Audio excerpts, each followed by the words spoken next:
오늘은 삼위일체 주일입니다. 그래 꽃꽂이도 그런 이제 컨셉으로 만들었고요. 오늘 제가 설교를 오래전부터 준비하고 생각하면서 삼위일체 하나님을 어떻게 말씀을 드릴까 적잖은 부담감과 고민이 있었습니다. 왜요? 우리 기독교 하나님 믿는 우리 성경의 가장 중요한 핵심적인 교리, 핵심적인 진리가 삼위일체라는 곳에 다 함축이 되어 있습니다. 상당히 어려워요. 딱딱해요.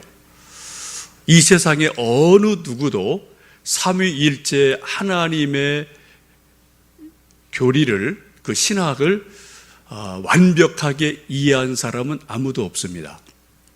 따라서 그것을 모든 사람이 다 알아듣도록 설명한 사람도 존재하지를 않아요. 만약 누군가가 삼위일체 교리를, 하나님을 완벽하게 설명했다, 그러면 그 사람이 하나님보다 더 큰 존재, 똑같은 존재 내지는 더 큰 존재예요. 우리는 피조물입니다. 피조물인 우리가 전능하신 삼위일체 하나님을 어떤 누구도, 어떤 경우도 다 설명할 수도 없고 표현할 수 없는 한계가 있음을 여러분 먼저 전제를 하고 좀 말씀을 저도 드리고 여러분 들으셨으면 좋겠어요. 그럼에도 불구하고 우리가 지성적인 존재이기 때문에 우리는 늘 궁금함이 있습니다. 이게 뭐야? 이걸 어떻게 설명을 해야 되지? 이걸 어떻게 우리가 이해를 해야 되지? 어떤 그런 늘 지성적인 호기심이 있기 때문에 우리가 할 수 있는 한 최선을 다해서 우리는 지성적으로 하나님을 알아가도록, 이해하도록 애를 쓰고 몸부림을 또 쳐야 되게 됩니다. 호세아 4장 6절에 이렇게 말씀합니다. 내 백성이 지식이 없으므로 망하는도다. 내가 지식을 버렸으니 나도 너를 버려 내 제사장이 되게 하지 않겠다라고 말씀하세요. 이스라엘 백성이 망하는 이유가 뭐라고요? 하나님을 아는 지식이 없다. 무지하기 때문에 망한다라고 분명히 성경은 말씀하고 있습니다. 이걸 반대로 말씀드리면은 하나님을 아는 지식이 바르게 되고 온전하게 되면은 내 영혼이 삽니다. 인생이 삽니다. 세계 전체가 다 살아나게 돼요. 이거는 분명한 진리의 말씀이죠. 그런데 우리나 혹은 또 많은 세상에서 하나님을 아는 지식이 없기 때문에 혹은 잘못 알기 때문에 잘못 믿게 되고 또 여러 가지 낭패를 보는 경우들이 종종 있게 됩니다. 이 시간 잠깐 말씀을 제가 드릴 때 저나 여러분이나 삼위일체 하나님에 대해서 조금 더 명료해지는 어떤 신학적인 지식 또 깨달음이 있기를 간절히 원하고요. 또 그러한 마음으로 몇 주간 옛날 배웠던 것도 다 지적해보고 또 성경 보고 또 기도하고 묵상하고 또 제가 좀 잘 모르는 부분은 또 옛날 교수님, 지금 장신대 총장으로 계시는 김명용 교수님께 좀 한두 가지 확인도 좀 해보고 여쭤보고 나름대로 애를 써서 이렇게 좀 설교를 준비했습니다. 아마 제가 설교 준비할 때도 물론 정성껏 하지만 이번에 같이 조금 신경 쓴 거는 쉽지 않은 것 같아요. 왜 이게 너무 이게 좀 아주 민감하고 복잡하고 깊고 이런 주제이기 때문에 제가 말을 잘못하면 저도 또 이상한 사람이 될 수가 있거든요. 그래서 제가 좀 하여튼 아는 제가 배운 신학 정도에서 또 어떤 자료에서 또 그것도 좀 궁금한 하여튼 옛날 우리 교수님께 또 직접 좀 여쭤보면서 이런저런 좀 말씀을 준비했습니다. 좀 어려울지 모르지만 여러분 이렇게 좀 잘 집중하시고 따라오시면 좋겠습니다. 요한복음 13장에서 17장까지는 예수님이 잡히시던 날 밤에 되어진 말씀입니다. 소위 마가의 다락방 강화라고 이름을 붙이기도 하죠. 그리고 거기서 세족식을 하고 최후의 만찬을 하시고 마지막 이런저런 유언 같은 말씀을 쭉 하셨습니다. 그리고 함께 읽으신 17장 말씀은 그 마지막 말씀을 하시고 마지막 부분에 12 제자를 위해서 기도하시는 기도의 내용입니다. 17장 1절 보시면 예수께서 이 말씀을 하시고 눈을 들어 하늘을 우러러 이르시되 라고 말씀하세요. 기도하셨다는 거죠. 이걸 조금 더 9절에 보시면은 내가 그들을 위하여 비옵나니 라고 분명히 예수님께서 기도하고 있으심을 명백하게 17장에서 말씀하고 있습니다. 곧 요한복음 17장은 예수님께서 잡히시기 직전에 12 제자를 생각하시면서 마지막 축복하고 염려하며 기도하시는 마지막 예수님의 기도다라고 보시면 좋겠습니다. 이 예수님의 기도의 내용은 크게 두 가지입니다. 하나는 지금 우리가 말씀 읽으셨던 17절 말씀인데 그들을 진리로 거룩하게 하옵소서. 아버지의 말씀은 진리니이다 라고 기도를 하고 계십니다. 예수님께서 제자들에게 간곡히 축복하며 기도하신 내용이 하나님 이 제자들을 저들을 진리로 거룩하게 해 주십시오 라고 말씀합니다. 여러분 진리가 무엇입니까? 진리는 오늘 말씀처럼 하나님 아버지의 말씀이 진리예요. 또 예수님 요한복음 14장 6절에서 말씀하신 것처럼 내가 곧 길이요 진리요 생명이니 나로 말미암지 않고는 아버지께로 올 자가 없다라는 말씀처럼 예수님 그분 자신이 또 진리이기도 합니다. 우리는 또 우리 입장에서 이게 성경 말씀이 진리의 말씀이기도 합니다. 여러분, 우리가 진리를 제대로 알면 우리 인생 중에서, 우리 영혼에서, 우리 인격에서 엄청난 일이 일어납니다. 우리가 음식을 먹다가 취하면은 속정을 먹습니다. 활명수를 먹습니다. 활명수 한 병을 먹어도 속이 풀려요. 속이 뚫립니다. 우리가 잘못 전기 만지다 보면 이렇게 100볼트 전기를 이렇게 만질 때가 있어요. 실수해서. 그때 여러분 전기를 먹었다고 그러죠? 여러분 전기 먹으면 어떻게 됩니까? 우리 몸에 찌르르하고 막 감전이 돼요. 잘못하면 기절합니다. 전기 먹으면. 잘못하면 죽어요. 왜요? 전기를 먹었기 때문에. 전기 우리 눈에 안 보여요. 근데 분명히 있지 않습니까? 여러분 우리가 활명수를 먹어도 속이 풀립니다. 뚫립니다. 이거 별거 아닌 전기 먹어도 우리가 기절하든 죽을 수가 있어요. 여러분 하나님의 진리의 말씀을 우리가 정말 먹었다면 우리 속에 무슨 일이 일어날까요? 아무런 변화가 없습니까? 하나님의 진리의 말씀이 우리에게 임하면 하나님의 능력이 많은 거예요. 어떻게 해요? 우리가 거듭남을 체험합니다. 우리가 중생을 해요. 영의 눈이 뜨여져요. 하나님이 보여요. 믿어져요. 그래서 구원을 이루게 되고 점점점 우리 안에서 우리 인격이 우리 영혼이 성화가 되어집니다. 그리고 오늘 말씀처럼 어떻게 해요? 저희를 거룩하게 해 주십시오. 점점점 성화되고 거룩하고 성숙하는 모습이 계속 말씀으로 인해서 이루어지고 있음을 우리가 볼 수 있습니다. 여러분 하나님의 진리의 말씀을 먹으신 지 몇 해 되셨습니까? 하루 되셨습니까? 1년 되셨습니까? 10년 되셨습니까? 30년 되셨습니까? 여러분 진리의 말씀을 여러분이 정말 하나님 말씀으로 받아 먹으면서 여러분 속에 뭐가 변하셨습니까? 이건 제가 저에게 질문하는 거예요. 목사인 내가 도대체 하나님 말씀을 먹으면서 진리 말씀 내가 먹고 믿으면서 내가 도대체 뭘 변했나? 여러분 우리가 전기만 먹어도 기절해요. 죽어요. 우리가 전능하신 하나님의 말씀을 우리가 먹고 믿는데 여러분 10년간, 5년간, 30년간 여러분 뭐가 변하셨습니까? 여러분 뭐가 성숙하셨습니까? 뭐가 거룩해지셨습니까? 이게 우리 고민이에요. 오늘 주님 분명히 말씀합니다. 그들을 진리로 거룩하게 하옵소서. 하나님의 말씀은 진리입니다 라고 예수님께서 잡히시기 직전에 마지막 순간에 간절한 마음으로 기도하고 있음을 보고 있습니다. 두 번째 기도 내용은 21절에서 23절의 말씀인데 우리 함께 좀 읽어보시면 좋겠습니다. 아버지여, 아버지께서 내 안에 내가 아버지 안에 있는 것 같이 그들도 다 하나가 되어 우리 안에 있게 하사 세상으로 아버지께서 나를 보내신 것을 믿게 하옵소서. 내게 주신 영광을 내가 그들에게 주었사오니 이는 우리가 하나 된 것 같이 그들도 하나가 되게 하려 함이니이다. 곧 내가 그들 안에 있고 아버지께서 내 안에 계시어 그들로 온전함을 이루어 하나가 되게 하려 함은 아버지께서 나를 보내신 것과 또 나를 사랑하심 같이 그들도 사랑하신 것을 세상으로 알게 하려 함이로소이다. 예수님 기도하시는 마지막 중요한 두 번째 기도의 내용이 이거죠.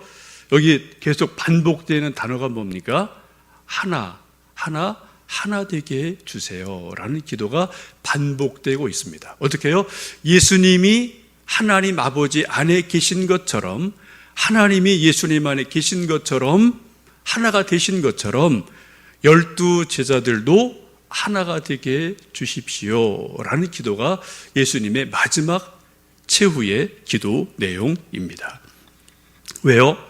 12 제자가 아직 예수님 내일이면 십자가를 지시는데 그 전까지 뭐 했어요? 예루살렘에 올라가면서 누가 더 크냐 논쟁을 했어요.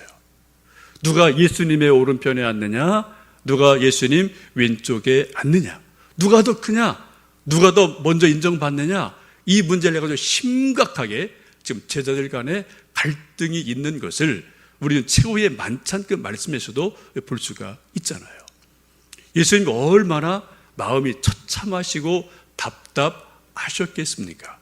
이제 이 밤이 지나면 잡히시는 거예요. 그리고 내일 십자가를 지시는 겁니다. 이게 마지막이에요. 정말 마지막이에요.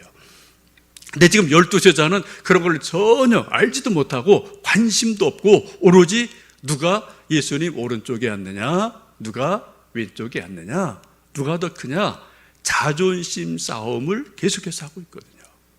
이것을 보면서 예수님 마지막 하시는, 처절하게 하시는 말씀이 내가 아버지 안에 있는 것처럼, 하나님 아버지가 내 안에 계시는 것처럼, 이렇게 하나가 돼서 온전함을 이루는 것처럼 이 제자들도 내 안에서 하나가 되게 해주십시오. 온전함을 이룰 때 어떻게 해요? 하나님이 하나님으로 증거된다. 예수님이 예수님으로 사람들에게 보여진다. 그러므로 하나 되어 온전함을 이루게 해주십시오 라고 간곡하게 기도를 하고 계십니다. 우리 모두는 인격적인 존재입니다. 저는 저대로 지정의가 있고 여러분대로 각자의 지정의, 여러분의 인격이 다 있으셔요. 우리 인격이 지정의가 이렇게 건강하게 통합이 되고 하나가 되면 아주 건강한 인격이다, 아주 건강한 사람이라고 우리는 흔히 이야기하고 우리가 평안을 누리고 그런 것을 우리가 추구하고 있습니다. 근데 가끔 보면은 이게 너무 스트레스를 많이 받든 또 이렇게 약간 좀 어떻게 잘못되면은 이 인격이 분열이 일어날 때가 있어요. 지정의가 분열이 일어나요. 이거 갖다 우리 뭐라 그러죠? 정신 분열이 일어났다고 그래요. 병원에 가셔야 됩니다. 엄청 힘들어요. 본인도 힘들고 주변 사람이 엄청 힘들어요. 왜요? 분열 때문에 그런 거예요. 여러분, 예수님의 몸을 이루고 있는 우리가 하나가 되면은 거기서 하나님의 역사가 나타나요. 하나님의 온전함이 드러나요. 하나님이 정말 계시는 걸 이렇게 보여져요. 느껴져요. 근데 하나가 되지 못하고 분열이 일어나면 거기서 하나님의 영광은 전혀 보이지 않습니다. 오히려 하나님의 영광을 가리는 일들이 오히려 믿는다는 사람들 때문에 오히려 세상의 영광이 아닌 하나님의 모독스러움이 드러나는 것을 우리가 보게 됩니다. 여러분, 성삼위일체 하나님을 믿으면서 정말 그분을 우리 하나님으로 믿으면서 내 안에, 우리 안에, 서로 안에 하나됨이 없다면 이것은 정신 분열보다도 더 심각한 문제예요. 정말 그렇습니다. 여러분, 정말 우리 한국교회가 하나 되고 있나요? 우리 교회가 정말 하나 되고 있나요? 우리 정말 동일한 하나님을 정말 하나님이 믿고 있나요? 우리가 예수님의 보혈로 인해 정말 구원 받았으면 우리가 정말 믿고 고백을 합니까? 성삼위 하나님을 우리가 정말 한 하나님으로 믿는다면 우리 안에는 서로 각자 다른 인격이 있지만 그 크신 하나님 안에서 우리가 다 하나로 통합이 된다. 그래서 온전함을 이룬다라고 주님께서는 말씀하고 있습니다. 이제 좀 삼위일체에 대해서 말씀을 드리겠습니다. 삼위일체라는 단어는 성경에는 없습니다. 여러분 아시는 것처럼. 그러나 삼위일체 하나님을 우리가 볼 수 있는 성경의 말씀은 너무나 많이 있어요. 하나님을 소위 복수로 표현하는 거죠. 가장 대표적인 것이 창세기 1장 26절입니다. 하나님이 말씀하기를 우리의 형상을 따라 우리의 모양대로 우리가 사람을 만들자라고 하나님께서 우리 인간을 창조하실 때 그렇게 말씀을 하셔요. 거기 우리가, 우리의라는 복수를 계속 쓰고 있죠. 원어로 엘로힘이라고 복수 형태로 분명하게 되어 있습니다. 신약 성경을 보시면 마태복음 3장 16절 이하에 예수님께서 세례 받으실 때 이렇게 말씀합니다. 예수께서 세례 받으실 때 하늘이 열리고 하나님의 성령이 비둘기같이 내려 예수님 위에 임하시며 하늘에서 소리가 있어 이는 내 사랑하는 아들이요 내 기뻐하는 자라. 예수님 세례 받으실 때 예수님이 계시고 하나님 아버지가 계시고 또한 성령님이 계셔요. 지금 저희들도 세례 베풀 때 어떻게 해요? 성부와 성자와 성령의 이름으로 세례를 베풉니다. 하나님 아버지의 이름으로 세례를 주노 이렇게 안 해요. 예수님의 이름으로 세례 주노 이렇게 안 합니다. 정상적인 교회는 어떻게 해요? 성부와 성자와 성령의 이름으로 세례를 주노라. 이게 성경적이고 합당한 세례식인 것을 볼 수가 있습니다. 마태복음 28장 19절에 예수님 이렇게 말씀하죠. 너희는 가서 모든 민족으로 제자를 삼아 아버지와 아들과 성령의 이름으로 세례를 줘라 라고 또 분명하게 주님도 말씀을 하고 계세요. 지금도 우리가 모든 교회에서 세례 베풀 때는 어린이든 어른이든 성부, 성자, 성령의 이름으로 세례를 베풀고 있고 여러분도 그렇게 다 세례를 나름대로 받으셨습니다. 여기 삼위의 하나님이 등장하는 것을 보실 수가 있어요. 제가 이제 예배 끝날 때 축도를 할 때 여러분 다 기억하시지만은 이런 내용이죠. 그 성경적인 말씀이 고린도후서 13장 13절의 말씀입니다. 주 예수 그리스도의 은혜와 하나님의 사랑과 성령의 교통하심이 너희 무리와 함께 있을지어다.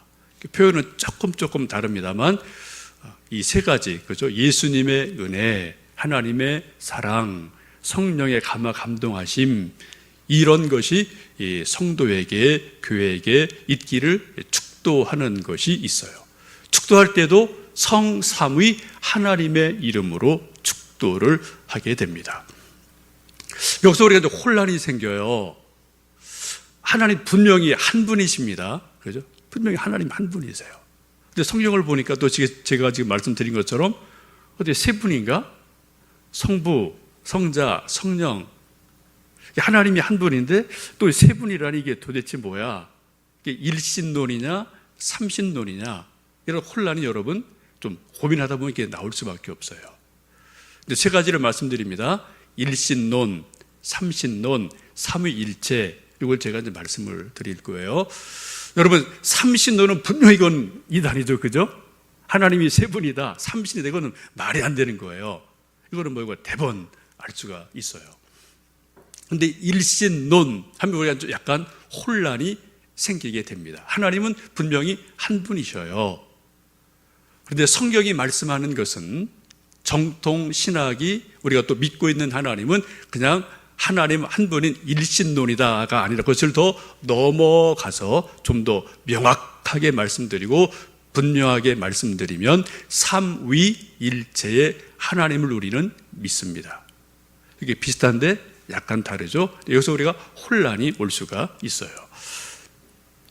삼위일체라는 말은 역사적으로 325년 니케아 공의회에서 아주 위대한 교부인 아타나시우스라는 사람이 이제 좀 주장을 해서 그 전체 공회에서 확정이 된 아주 중요한 기독교의 핵심 신학이고 교리 뼈대입니다. 이것이 325년 니케아 공회에서 확정이 된 이후에 지금까지 계속해서 모든 정통교회는 이 교리를, 이 신학을 믿고 가르치고 공유를 하고 있습니다. 물론 표현은 조금 다를지만 큰 뼈대는 같아요. 그 내용이 하나님은 한 분이시다. 그런데 그 하나님이 삼위일체의 하나님이시다라는 것을 믿고 있습니다. 이것의 배경은, 이런 것이 나오게 된 배경은 대개 지금도 그렇습니다만 정통 신학, 정통 교리가 나오게 되는 배경은 대부분 그 앞에 막 혼란스러운 일이 있어요. 막 이단이 발호를 해서 뭐가 뭔지를 모르게 막 뒤집어 놓는 일들이 있거든요. 그래서 사람들이 혼란스럽기 때문에 신학자들이나 또 이제 어떤 그런 사람들이 이것을 좀 더 이렇게 정리를 할 필요가 있기 때문에 그런 것들이 만들어지다 보니까 소위 신학이라는 것이 이제 정리가 되어집니다. 이 당시에 좀 여러 가지 혼란을 줬던 이단이 사벨리우스라는 이단이 있어요. 이 이단은 한마디로 말씀드리면 양태론입니다. 양태론이라는 게 있어요. 이게 조금 먼저 이게 신학 용어라 좀 어려울지죠, 여러분들. 양태론이 뭐냐? 하나님은 한 분이시다. 그런데 하나님은 세 가지 역할을 하신다. 세 가지 얼굴을 가진 것처럼 세 가지 역할을 하신다. 이게 양태론이에요. 신학을 한 많은 사람들이 이렇게 알고 있어요. 이거 잘못 알고 있는 겁니다. 아직 잘못 알고 계시는 거예요. 쉽게 말씀드리면 제가 여기 있습니다. 이경룡이 있어요. 근데 지금은 제가 목사죠. 교회에서 목사죠. 제가 집에 가면은 남편이 됩니다. 또 애들한테는 제가 아빠가 돼요. 맞죠? 하나님을 이렇게 설명할 수가 있을까요? 없을까요? 이게 양태론이에요. 이게 그럴듯해요. 근데 이거는 잘못된 설명입니다. 근데 우리 한국의 많은 사람이 이렇게 알고 있어요. 이런 문제는 뭐냐면은 일단 신학 지식이 정확하지 않은 것도 있고 또 하나는 하나님의 삼위일체 하나 이렇게 우리 인간의 말로 이렇게 설명하기가 너무 난감하니까 그나마 차선의 차선으로 설명을 하려고 하다 보니까 그런 식으로 설명을 하고 있는데 이것은 잘못된 이해이고 잘못된 설명입니다. 이것 때문에 니케아 공의회가 만들어진 거예요, 역사적으로. 여러분들 제가 이것을 설명하기 위해서 조금 더 이제 중요한 좀 단어를 소개해 드려야 되는데 좀 보여주시겠어요? 휘포스타시스라는 이제 단어가 있습니다. 이건 헬라어예요. 이걸 영어로 말하면 에센스, 네이처, 펄슨 이러한 거로 영어로 번역이 될 수가 있습니다.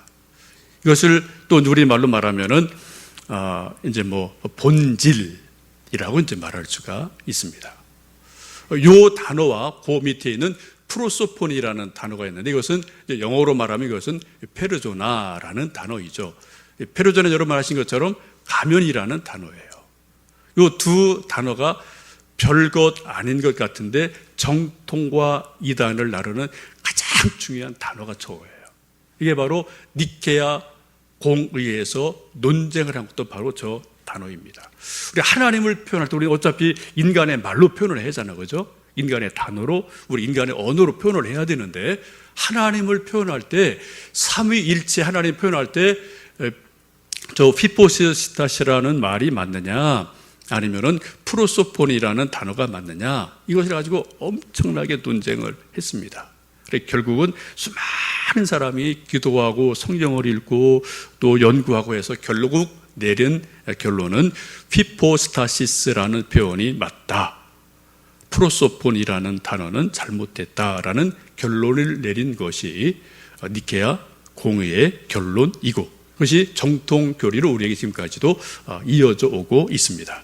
아까 말씀드린 것처럼 하나님은 유일하신 한 분 하나님이십니다. 근데 그 하나님은 어떻게 존재하신다고요? 삼위일체의 하나님으로 계셔요. 한 분인데 세 분인 것처럼 보여요. 세 분인데 또 한 분이기도 하십니다. 이것을 이제 설명하려고 무진 애를 쓰다 보니까 아까 제가 말씀드린 것처럼 소위 이제 양태론적인 설명을 사람들이 지금도 하고 있어요. 물이 있습니다. 물이 액체일 수 있어요. 얼으면 고체가 되죠. 끓이면 수증이 돼서 기체가 돼서 날아가죠. 이거 양태론적인 설명이에요. 근데 이것도 우리가 어떻게 할 수가 없으니까 하나님을 설명하다 보니까 그런 식으로 설명을 하는 게 잘못된 거예요. 제가 또 아까 제가 말씀드린 제가 목사다, 아버지다, 남편이다, 이거 잘못된 겁니다. 이게 뭡니까? 나는 하나인데 페르소나가 얼굴이 셋이라는 거예요. 역할이 각자 셋이라는 거예요. 이것은 비슷한 것 같은데 정통으로 들어가면 이건 잘못된 이해라는 것을 여러분 다시 한번 확인을 하시면 좋겠습니다. 이게 일신론적인 양태론이라는 이단이에요. 두 번째는 일신론 가운데 종속설이 있습니다. 여러분, 하나님 아버지가 더 위에 높으십니까?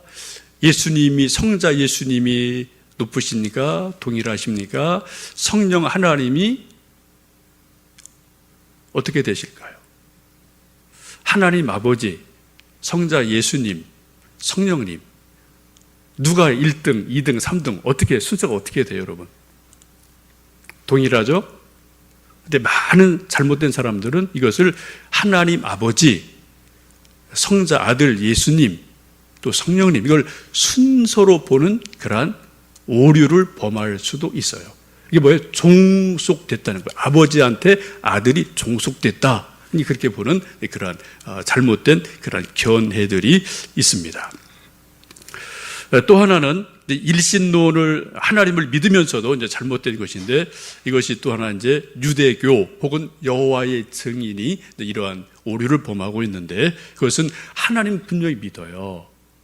근데 예수님을 안 믿어요. 어떻게 해요? 예수님의 신성을 그들은 인정하지 않습니다. 어떻게 하나님이, 신이 어떻게 몸을 가지고 오느냐? 어떻게 이 죄스러운 육체를, 몸을 가지고 하나님이 인간이 되는 건 아니다. 그래서 예수님을 어떻게 해요? 예수님의 신성을 믿지를 않습니다. 신성을 부인해요. 그래서 이것도 역시 잘못된 그러한 것임을 여러분 아실 수가 있겠습니다. 삼위일체를 영어로 트리니티라고 이제 일반적으로 표현을 하고, 조금 더 다른 표현하면은 three persons in one nature라고 이제 표현을 할 수가 있습니다. 여기서 이제 우리가 한 가지 이제 한자를 좀 보시면 삼위일체라고 우리 선배들이 그렇게 번역을 했어요. 헬라어를 영어로 번역을 하고 영어를 중국 한자어로 번역을 하고, 우리 그 번역된 것을 지금까지도 100년 이상 계속 그대로 사용을 하고 있습니다. 삼위일체의 하나님이라고 우리가 한자어로 번역된 것을 우리가 믿고 알고 사용하고 있습니다. 여기서 약간 번역상의 혼란이 우리에게 올 수가 있어요. 여러분, 이 위, 일위, 삼위의 하나님이신데 이 위자를 우리가 흔히 생각할 때 어떻게 해요? 우리 생각에 저 사람 1위 했어, 저 사람 2위 했어, 그럼 뭐예요? 저 사람 1등 했어, 2등 했어, 3등 했어. 그렇게 혼용해서 쓸 때가 있죠, 그죠? 위라는 그 단어 말 자체가요. 여기서 위라는 말은 두 가지 의미가 있습니다. 자리 위, 이게 1위, 2위, 1등, 2등 그런 뜻이 있어요. 네, 여기서 말하는 그 위라는 단어는 그 뜻이 아니라 1등, 2등이라는 뜻이 아니라, 여러분 저 한자를 옥변 찾아보시면 분위라는 그러한 뜻도 있습니다. 여러분 그런 말 좀 옛날 분들 쓰시죠. 제위 여러분, 뭐 그런 말 좀 쓰시는 분들 있죠, 그죠? 그게 뭐예요? 제위, 여러 사람이라는 거예요. 1등, 2등이 아니라 어떤 인격체를 말할 때 제위 여러분, 이렇게 우리가 옛날 분들은 이제 쓰실 때가 있거든요. 여기서 위라는 것은 1등, 2등, 3등 순서 개념이 아니다. 영어로 말씀드리면 person, 인격, 위격에 대한 것이다 라고 여러분이 보셔야 됩니다. 체라는 것이 있어요. 우리가 이제 일반적으로 몸체죠, 그죠? 우리가 신체, 발부, 수지부모, 몸체예요. 체도 두 가지 의미가 있습니다. 이 몸체가 있고 또 하나는 뭐예요? 본질, 본체로서의 체라는 단어를 우리가 또 동일하게 같은 한자인데 쓰고 있습니다. 이걸 영어로 말씀드리면 이 체라는 것은 body라는 의미가 아니에요.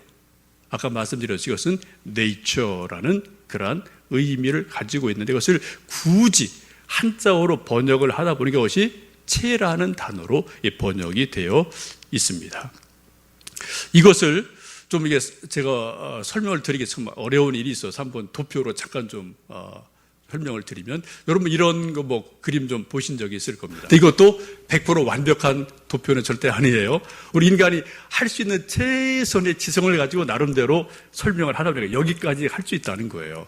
하나님이 계십니다. 근데 그 하나님은 성부 하나님이셔요. 근데 그 하나님은 성자 하나님이셔요. 예수님이셔요. 그런데 그분은 동시에 성령 하나님이십니다. 맞죠? 근데 성부 하나님과 성자 예수님은 동일한 분이 아니에요.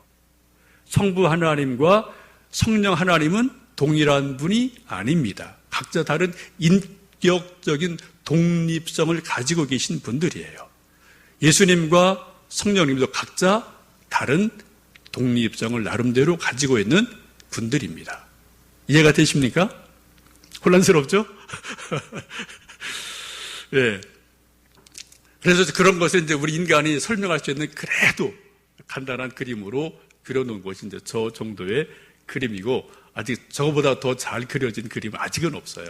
근데 저것도 말씀드리듯이 저것이 우리 삼위일체 하나님을 완벽하게 설명하는 것은 절대 아니다라는 것을 말씀을 드립니다. 이 체라는 것을 제가 그렇게 말씀드렸어요. 본체다라는 말씀드렸는데 히브리서 1장 3절에 이렇게 말씀합니다. 이는 하나님의 영광의 광채시요 그 본체의 형상이시라. 예수님이 누구시라고요? 하나님의 영광스러우신 광채시다. 또 하나님의 그 본체, 네이처라는 단어입니다. 그 하나님의 본체에 사람의 눈으로 보이는 형상이 바로 예수님이시다라고 성경은 말씀을 하고 있어요. 빌립보 4장 6절도 비슷한 말씀합니다.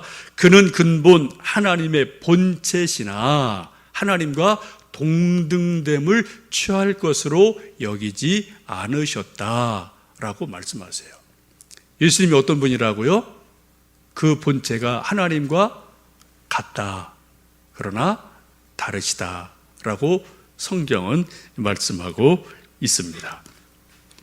여러분이 점점 지금 어려워지고 지금 아리송한 거라고 표정을 짓고 계세요. 지금 아까는 조금 알듯한데 지금 점점 미궁으로 빠지고 계시죠? 네, 지금 여러분 하여튼 정신 바짝 차리고 들으시고요. 또 여러분 또 계속 숙고하시고 또 나중에 뭐 오후나 내일이라도 또 뭐 저에게 질문하시면 또 제가 아는 만큼 설명을 하겠습니다만 또 제가 100% 설명은 저도 못해요. 또 제가 100% 알지는 못합니다. 이런 여러분 아시는 것처럼 세월이 지나가면은 점점 학문이 기술이 진보되고 발전을 해요. 조금 더 불명확한 것들, 조금 더 정교한 이론을 가지고 조금 더 명료한 그러한 체계를 가져가는 것이 소위 이제 진보고 진화, 성숙입니다. 삼위일체 신학도 마찬가지예요. 이렇게 점점 이렇게 세월이 쭉 가면서 지금 어디까지 왔느냐? 이것을 이제 따르게 좀 말씀드리면 내재적 삼위일체라는 말이 있고요. 또 경륜적 삼위일체라는 말이 있어요. 이것도 어렵죠? 경륜적 삼위일체라는 말의 가장 대표적인 말씀은 갈라디아서 4장 4절입니다. 때가 참에 어떻게 해요? 하나님께서 그 아들을 여자에게 낳게 하셨다라고 말씀하죠. 하나님의 경륜을 따라서 구약의 하나님, 성자 예수님의 일하심, 또 성령 하나님의 일하심, 이런 것들이 하나님의 경륜을 따라서 다르게 우리에게 표현이 되어져요. 근데 그분이 다른 분은 아니고 바로 삼위일체의 하나님이시다.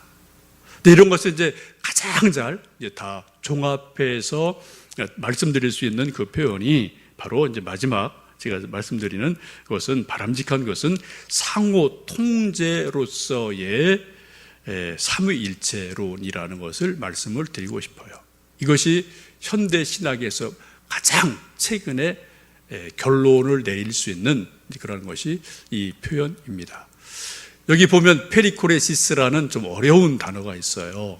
헬라어입니다. 근데 이 단어의 뜻은 상호 순환, 내주, 침투 이러한 뜻을 가지고 있는 단어가 저 단어입니다. 이 단어를 이제 상호 통제라고 번역한 분이 이종성 박사입니다. 저희가 이제 가르쳤던 분이고 돌아가셨죠. 먼저 장신대 학장하시고 했던 분인데, 이분이 이 단어를 이제 한국어로 번역할 때 상호 통제라는 표현으로 번역을 이제 해내셨고, 이것이 한국 정통 신학에서는 가장 바람직한 표현이다. 뭐 여러 사람이 다 알만한 사람은 다 이게 공의가 된 그런 표현입니다. 이게 무슨 말씀이냐? 하나님이 삼위 성부, 성자, 성령 하나님으로 계시고 한 하나님이신데, 그 성부, 성자, 성령 이 삼위의 하나님이 서로가 어떻게 해요? 순환한다. 서로 침투한다. 서로 들어가 계시다. 또 서로가 하나를 이루신다 라고 말씀을 하는 겁니다. 지금 여러분들 얼굴 표정이 지금 점점점 아주 어려워지시는 것 같아요. 이게 현대까지 우리 인간이 하나님을 이해하고 설명할 수 있는 가장 바람직한 설명입니다. 우리가 지금 함께 말씀 들었던 17장 21절에 그렇게 말씀하죠. 아버지여, 아버지께서 내 안에, 내가 아버지 안에 있는 것 같이 그들도 다 하나가 되어 우리 안에 있게 하사 세상으로 아버지께서 나를 보내신 것을 믿게 하옵소서. 여기 뭐라고 말씀하세요? 내가 아버지 안에, 아버지가 내 안에 계심을 저들이 알게 하시고 그들도 내 안에서 하나가 되게 해주세요. 이게 예수님의 간절한 마지막 기도입니다. 이 속에 삼위일체 하나님이 표현이 되어 있어요. 담겨 있습니다. 이것을 조금 더 달리 말씀드리면, 성부가 성자 안에, 성자가 성부 안에, 성부와 성자는 성령 안에, 성령은 성부와 성자 안에 같이 통제하고 계시다. 각자 다르신데 같이 계시다. 어렵죠? 이게 삼위일체예요. 그것을 인간이 할 수 있는, 그래도 어떻게 이걸 표현할 수 있을까? 그런 표현이 바로 이런 표현으로 보시면 좋겠습니다. 이것은 삼위일체주의를 상징할 때 쓰는 하나의 상징입니다. 이거는 영남 신학교의 한 교수가 글을 쓰면서 삼위일체주의에 대해서 글을 쓰면서 어서 연구를 하고 또 이제 어서 이렇게 좀 발견을 했어요. 여러분 저 그림을 잘 보시면 삼위일체 하나님을 우리 인간이 이해할 수 있는 어떤 그런 상징으로서 저 정도까지밖에는 어떻게 설명을 못해요. 서로가 다르십니다. 근데 하나가 되셔요. 서로가 공존하시고 침투하시고 다르면서 하나가 되는 놀라운 신비가 삼위일체 속에 있습니다. 이것을 한마디로 말씀드리면 뭡니까? 바로 사랑의 신비라는 거예요. 여러분, 사랑을 하시면 다른데 뭐가 돼요? 하나가 돼요. 그렇죠? 그 부부간에도 마찬가지고 부모 자녀간에도 마찬가지예요. 우리 교인 간에도 마찬가지입니다. 우리 친구 간에도 마찬가지예요. 완전히 다른 인격이 각자 다른 사람이에요. 근데 정말 사랑을 하면 어떻게 돼요? 다른데 하나가 돼요. 바로 삼위일체 하나님이 바로 사랑의 신비가 이 속에 숨어 있음을 우리가 알 수가 있겠습니다. 우리는 분명히 한 분 하나님을 믿습니다. 근데 그것을 조금 더 명료하게 말씀드리면 삼위일체 하나님, 아까 우리가 찬송 부를 때도 성삼위 하나님, 그런 찬송을 제가 일부러 또 선택을 했습니다. 제가 짧은 시간에 들릴 수 있는 말씀은 여기까지예요. 시간상, 여러 가지 여건상. 여러분, 도움이 되셨는지 또 혼란이 되셨는지 모르겠습니다. 여러분, 이해할 수 있는 만큼 이해하십시오. 처음에 제가 말씀드렸던 것처럼 이 세상에 어떠한 사람도 삼위일체 하나님을 하고 다 해독한 사람이 없어요. 설명한 사람이 없어요. 쭉 문헌을 보면 어거스틴도 약간의 오류가 있어요. 이 부분에 약간의 오류가 있어요. 여러분, 하나님을 믿으십시오. 믿으시면은 이해가 됩니다. 우리는 영적인 존재입니다. 우리는 이성을 넘어서 어디로요? 영성으로 넘어 들어가는 사람들이에요. 저는 지금 이성적인 접근합니다. 우리 믿기 때문에 믿을 때 뭐가 일어납니까? 이성에서 영성으로 넘어 들어가는 놀라운 신지가 일어나게 돼요. 이게 바로 믿음입니다. 여러분, 삼위일체 하나님에 대해서 여러분 이미 믿고 계시지만 다시 한번 믿으시고요. 또 성경 말씀을 좀 깊이, 특별히 요한복음 14장, 17장 말씀을 깊이 읽고 묵상하시고 기도하시다 보면 삼위일체 하나님께서 우리에게 임하셔서 오늘 예수님 말씀하신 것처럼 내가 아버지 안에, 아버지가 내 안에 계신 것처럼 저들도 내 안에서 하나가 되어 온전하게 해주십시오 라는 일들이 우리 안에서 일어나고, 우리 교회에서 일어나고, 우리 인격에서 일어나고, 우리 영혼에서 일어날 때, 그때 바로 그곳에서 하나님의 살아계심, 성삼위 하나님의 영광을 볼 수 있는 귀한 은혜가 있을 줄로 믿습니다. 함께 기도하시겠습니다.